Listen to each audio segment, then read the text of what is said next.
In an alarming and disturbing story you won't hear reported by most Marxist media outlets in the U.S., hundreds of public school teachers have been arrested for child sex crimes so far in 2022. That equates to 1 every 24 hours. Now, in just the first 9 months of this year, at least 269 K through 12 educators have been arrested on child sex crimes. Is there a correlation with the fact record numbers of teachers identify as homosexual, lesbian, bisexual, or transgender? Parents, once again, you've been warned. I'm David Fiorazzo, and this is Christ and Culture.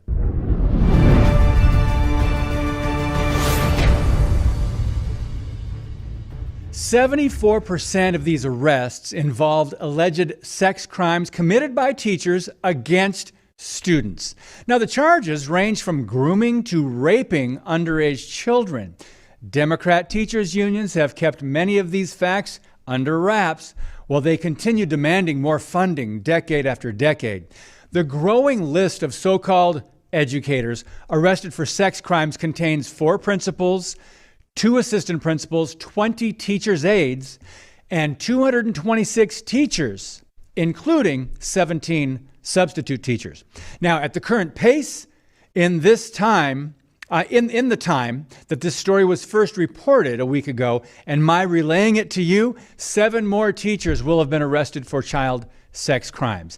The analysis by Fox News Digital looked at local news stories featuring arrests of K through 12 public school educators in school districts across the country.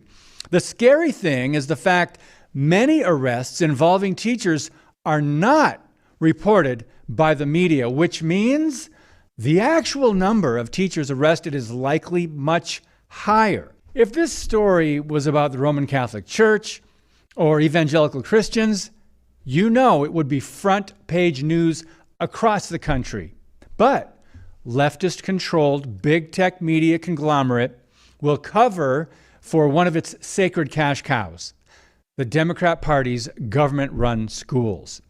The number of teachers arrested for child sex abuse is just the tip of the iceberg. Much as it was, I should say, for the Catholic Church prior to widespread exposure and that massive investigation in the early 2000s. CD Journal's Christopher Rufo, a senior fellow at the Manhattan Institute, says these numbers are just the tip of the iceberg. Rufo further states, quote, "The best available academic research published by the Department of Education suggests that nearly 10% of public school students suffer from physical abuse between kindergarten and 12th grade. According to that research, the scale of sexual abuse in the public schools is nearly 100 times greater than that of the Catholic Church scandal." The question for critics who seek to downplay the extent of public school sexual abuse is this: how many arrests need to happen before you consider it a problem? How many children need to be sexually abused by teachers before you consider it a crisis? Excellent question. Apparently, the last time the U.S. Department of Education released a report on this problem was nearly 20 years ago.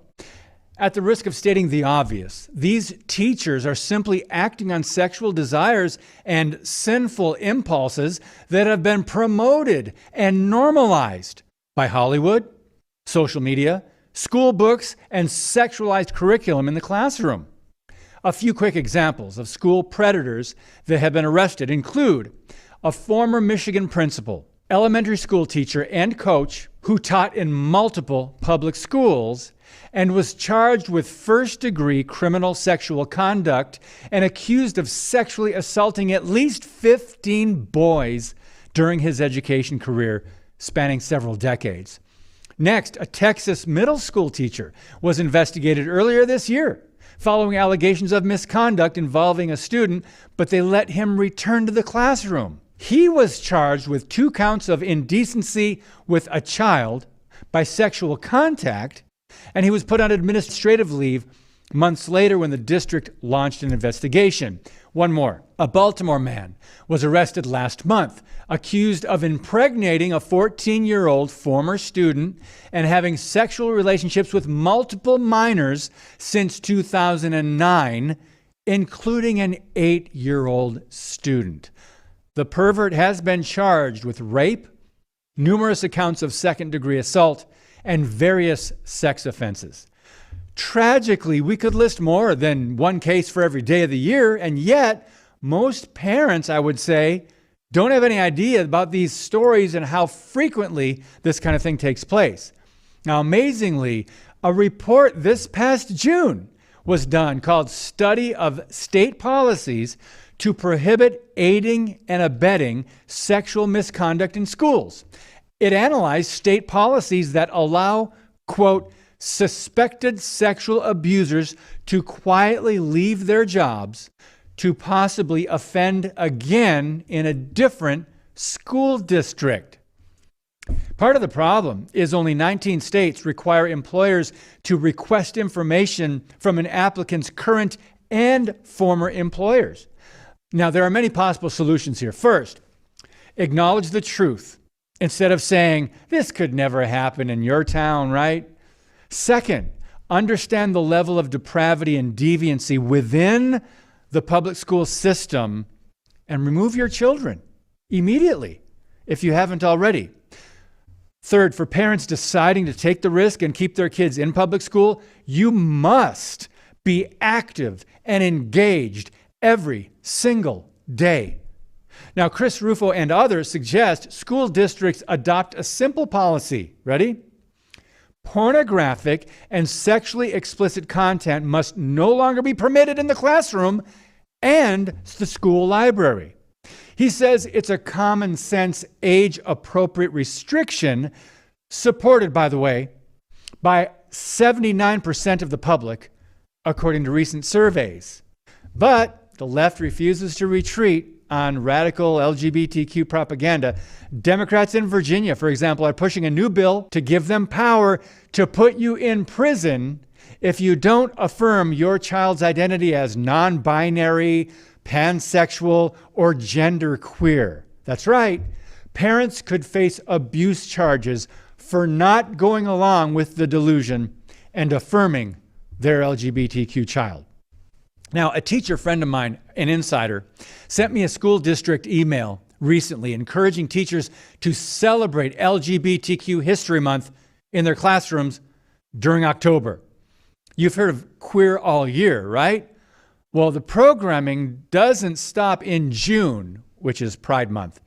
K through 12 teachers also receive marching orders to support gender pronouns and transitions, and the list goes on. So, it's no surprise, according to a report, 42,000 minors were diagnosed with gender dysphoria last year. Since the data was based on insurance claims for gender transition treatments in the last 5 years, the actual numbers may even be much higher. This is a crisis the corrupt have created. I hope and pray you are not silent about it and know how to respond to those who normalize or defend depravity. They need the gospel. Now, these are simply consequences of rejecting God, redefining truth, ignoring biology and reality, and minimizing the agendas to indoctrinate children. We better wake up before it's too late. God bless you and keep speaking the truth about things that matter.